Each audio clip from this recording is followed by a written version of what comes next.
Hello guys, last की video में हमने टंग देखा था, उसके बारे में सब कुछ देखा था। मतलब क्या इंपॉर्टेंट पॉइंट है, कौन से लोकेशन होता है, किधर क्या प्रेजेंट होता है, टेस्ट का फंक्शन क्यों होता है, क्योंकि टेस्ट बर्ड होते हैं, या और फिर पैपिला क्या होते हैं, कौन से टाइप है पैपिला के, टेस्ट कहाँ पे कौन सी सेंस होती है, वो सब देखा। जैसे कि मैंने बोला था, इसमें अपन टीथ देखने वाले हैं। सो बेसिकली टीथ, दांत अपने, इस पर क्वेश्चन आते हैं। मैंने इंपॉर्टेंट पॉइंट मेरे ख्याल से जितने भी होंगे उसने कर दिए। बेसिकली कस्प, सबसे पहले कस्प बोले तो क्या होता है, जो अपने टीथ का रफनेस होता है। जैसे कि अपन, अगर अपन ने आप ट्राई कर सकते हो, मतलब अपना मुंह खोलो और टीथ का जो बेस होता है, मतलब जो कि जहाँ चबाते हैं अपन, वो रफनेस होता है ना, तो उसको अपन कस्प बोलते हो। कस्प क्या है? Roughness of teeth on and. So basically general classification teeth का 5 टाइप्स में होता है: क्वाड्रेट, बूनोडंट, सिकोडंट, सेलेनोडोंट, लोफोडंट। सो क्वाड्रेट क्या होते हैं? क्वाड्रेट बोले तो जिसमें 4 कस्प प्रेजेंट होते हैं, जो कि रेक्टेंगल फॉर्म में होते हैं, मतलब रेक्टेंगल शेप में प्रेजेंट होते हैं, जो कि ह्यूमंस में पाए जाते हैं।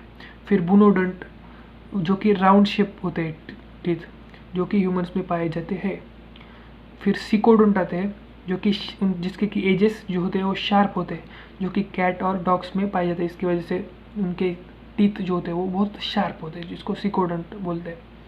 फिर सेलेनोडोंट क्लासिफिकेशन ऑफ टीथ, जो कि जिसका जो शेप होता है वो क्रिसेंट शेप होता है, जो कि कैटल्स में पाए जाते हैं। मतलब बकरी वगैरह से जो कैटल होते हैं उसमें सेलेनोडोंट टाइप ऑफ टीथ होते हैं।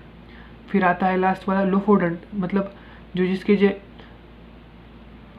टीथ के जो रिजेस होते हैं वो उसके जॉ को परपेंडिकुलर होते हैं, रिजेस परपेंडिकुलर टू जॉ, जो कि बेसिकली एलिफेंट्स में पाए जाते हैं। अपन मतलब अंदाजा लगा सकते हैं कि जिसकी परपेंडिकुलर टू जॉ डायरेक्टली बाहर आए होते हैं, परपेंडिकुलर होते हैं सीधे नीचे, जो एलिफेंट में पाए जाते हैं। तो ये बेसिकली 1 2 3 4 5 जनरल क्लासिफिकेशन है।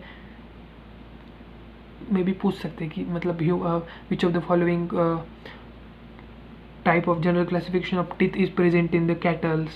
So which of the following type of classification has the sharp edges?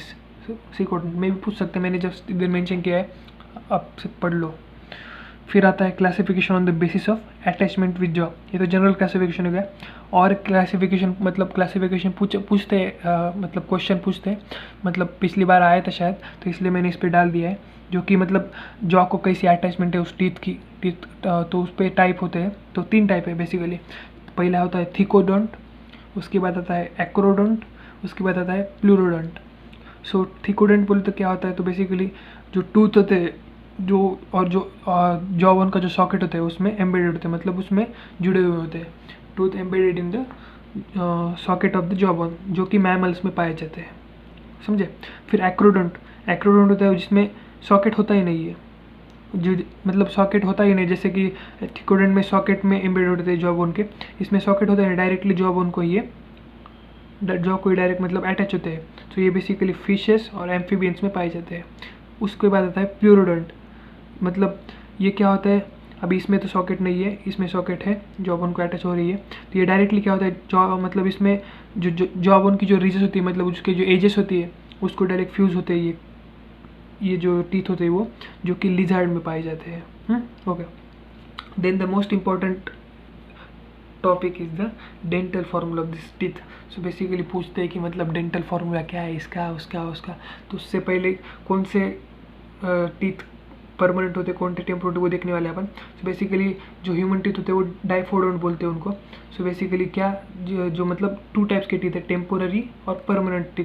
मतलब ह्यूमंस के लाइफ टाइम में 2 टाइप्स के टीथ उनको बियर होते हैं, तो उसकी वजह से डाइफाइडोडेंट बोलते हैं उसको। टेम्पररी होते हैं या परमानेंट होते हैं।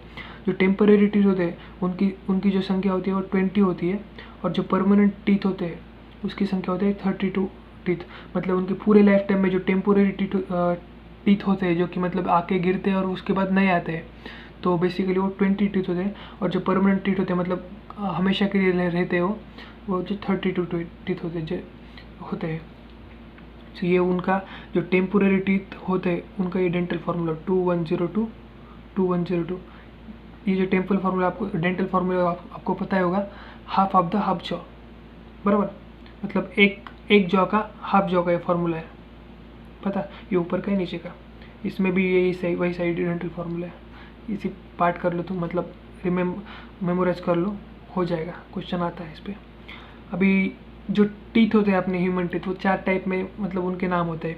पहला होता है वो जो इंसिसर्स होते हैं, फिर कैनाइन्स, प्रीमोलर्स, मोलर्स। इसको ICPM बोलने का, ICPM ऐसा याद करने का, ICPM बेसिकली, फिर इंसिसर, कैनाइन, प्रीमोलर, मोलर, एक ऑर्डर में आपको मेमोराइज रहेंगे। जो इंसिसर होते हैं उसमें जो टेम्पोररी होते हैं, टेम्पोररी टीथ को डेसिडियस टीथ भी बोलते हैं। ये इंपॉर्टेंट पॉइंट है, कभी कभी आपको मतलब समझ में नहीं आता कि एग्जाम में पूछा कि डेसिडियस तो क्या है भाई, तो ये टेम्पोररी टीथ होते हैं। जो टेम्पोररी टीथ में अपन ने बोला था 20 टीथ्स है, 20 टीथ, तो उसमें से 8 होते हैं जो इंसिसर होते हैं, 4 होते हैं वो जो कैनाइन होते हैं, उसमें प्रीमोलर नहीं होता है। क्वेश्चन पूछते हैं एग्जाम में, which of the following is not the temporary teeth. So उसमें देता है इंसिसर, कैनाइन, प्रीमोलर, मोलर। तो प्रीमोलर्स टेम्पोररी टीथ नहीं होते, वो डायरेक्टली परमानेंट होते हैं, डायरेक्टली आते हैं। वो जो परमानेंट होते हैं उसमें जो मतलब 2 बार नहीं आते, एक ही बार आते हैं। ये जो टीथ होते हैं एक बार गिर के फिर से आते हैं। और परमानेंट में क्या है, इंसिसर 8 होते हैं, कैनाइन 4 होते हैं, मोलर 12 होते हैं, प्रीमोलर 8 होते हैं। तो यहाँ पे 4 बढ़ गए, यहाँ पे 8 बढ़ गए, ये जो 12 बढ़ गए, ये 20 ऑलरेडी थे, प्लस 12 इधर 32 हो गए। तो ये उनका नंबर दिया है मैंने, किसका क्या किसका क्या। तो इतना कर लो तुम, टिक पे पूरा हो जाएगा मेरे ख्याल से, उतना ही काफ़ी है। अगर वीडियो अच्छी लगे सब्सक्राइब करो, लाइक करो, शेयर करो। सब्सक्राइब करना मत भूलो कि ऐसे वीडियो डालते रहने वाला हूँ मैं। अगला वीडियो जो है, अभी अपन ने खाना खाया मतलब इंजेक्शन किया, उसके बाद टंग ने टंग का काम किया, उसके बाद टीथ ने उनका काम किया, ग्राइंडिंग किया फूड का मतलब जो कस्प होते हैं उसके हिसाब मतलब उसके हेल्प से ग्राइंड किया फूड को। जो का मतलब बड़े बड़े बोलस थे उसको छोटे इसमें ये कर दिया, अपने कन्वर्ट कर दिया। अभी इसका डाइजेशन शुरू होगा, अभी हो जाएगा माउथ में। अभी माउथ में क्या क्या डाइजेशन होता है वो आपने अगले वीडियो में देखने वाले, digestion in the oral cavity और the mouth. So let's go to another video. So stay tuned, subscribe, like, share. Thank you.